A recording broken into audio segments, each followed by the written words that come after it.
Black women make me feel invincible. It's the way that we walk, the way that we talk, our soul, our sway, our grace, our roots. It's our secret language with one another, the way we uplift each other at our best and our worst. We don't go natural, we return. Natural is where it began.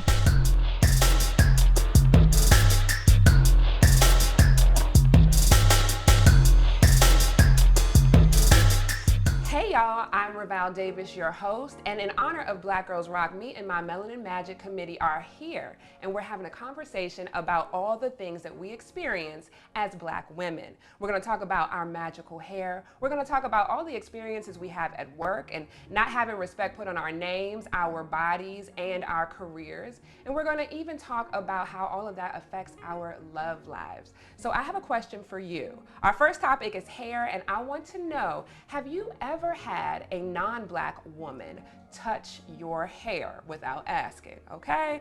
Hashtag Black Girls Rock, and let us know your thoughts.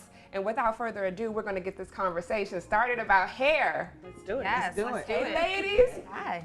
Mind you, all of your hair is looking amazing. Thank you. Yours too. Yeah. Thank you. So there have, yes, braids. There have been a few instances where we've had non-Black women wearing our hairstyles, shout out to braids, okay, specifically, and they're calling it a new trend.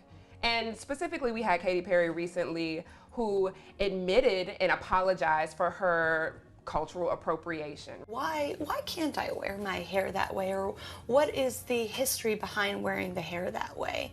And she told me about the power in Black women's hair and how beautiful it is and the struggle.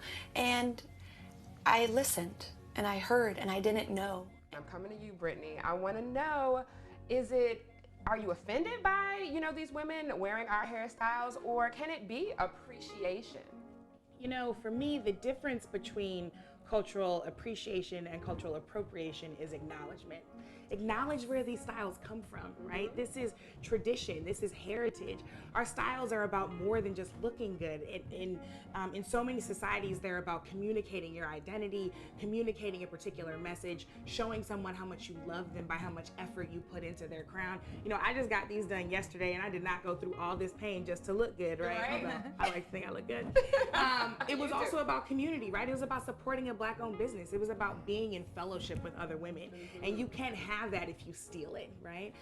The other thing you have to acknowledge is your privilege. We have been fighting for so long as Black women to be acknowledged and appreciated as our full authentic selves, and we don't need anybody coming in and swagger jacking it when we finally get some shine, right? That was good right there. Thank you. Shana, Renee. Yes. What are your thoughts? I agree with Brittany, and for me, I think it's an example of white mediocrity. Have you ever had a non-Black person actually just reach in, touch your hair? Didn't ask, just touch it. Like, I've had an experience in a hair salon and I wanted to get my hair colored, and this lady, I don't think she knew what she was doing, so she just tried to rake through my hair, and I'm just like, that's not possible. I don't have that kind of hair where you can just do that. And so Education once yeah, again, right? Exactly. And she was trying to get someone else to deal with my hair, but it just wasn't working out, so I just left the salon. I remember being at a black tie dinner one night. She said, "Your braids are so beautiful."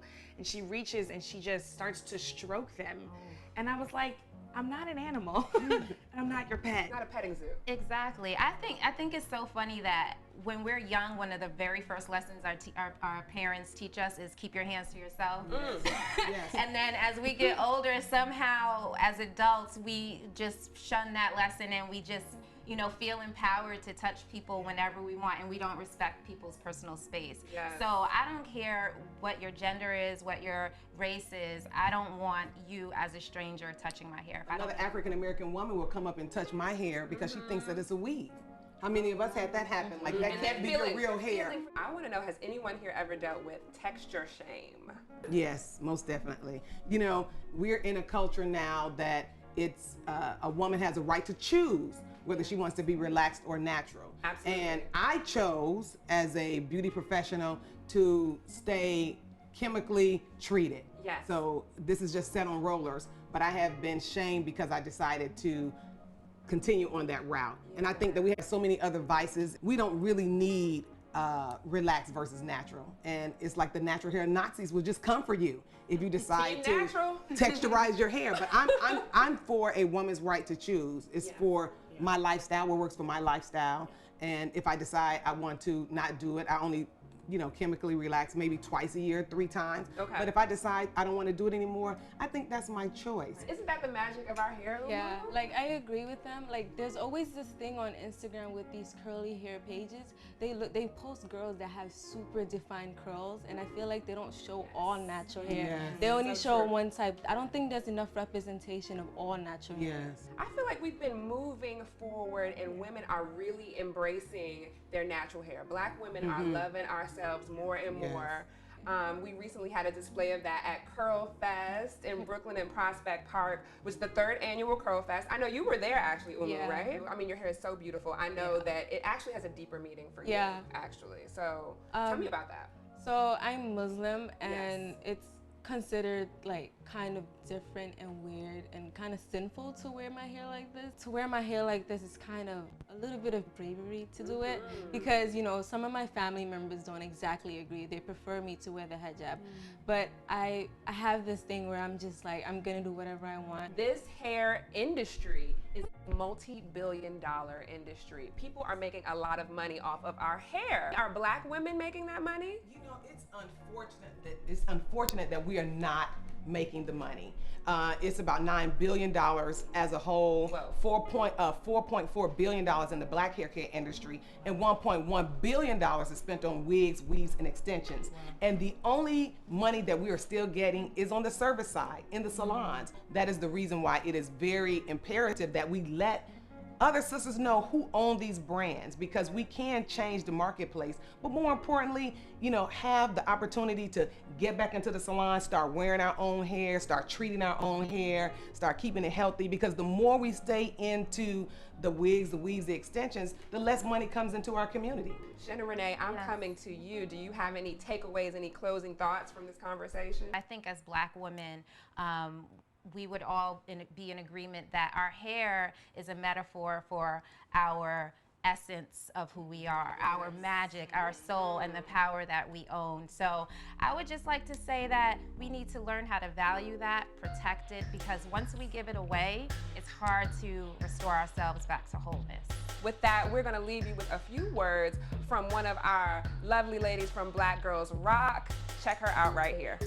Now, me personally, if you want to make me fall in love, I love when a man greases my scalp. If you ain't never had a man grease your scalp, you ain't never had a man. Now, when they do that, that get all in your crown chakra. That just open up your world to success. And then you can do anything for him and for yourself and for the whole wide world. Ain't nothing like a good scalp greasing. That's all I got to say about touching the crown.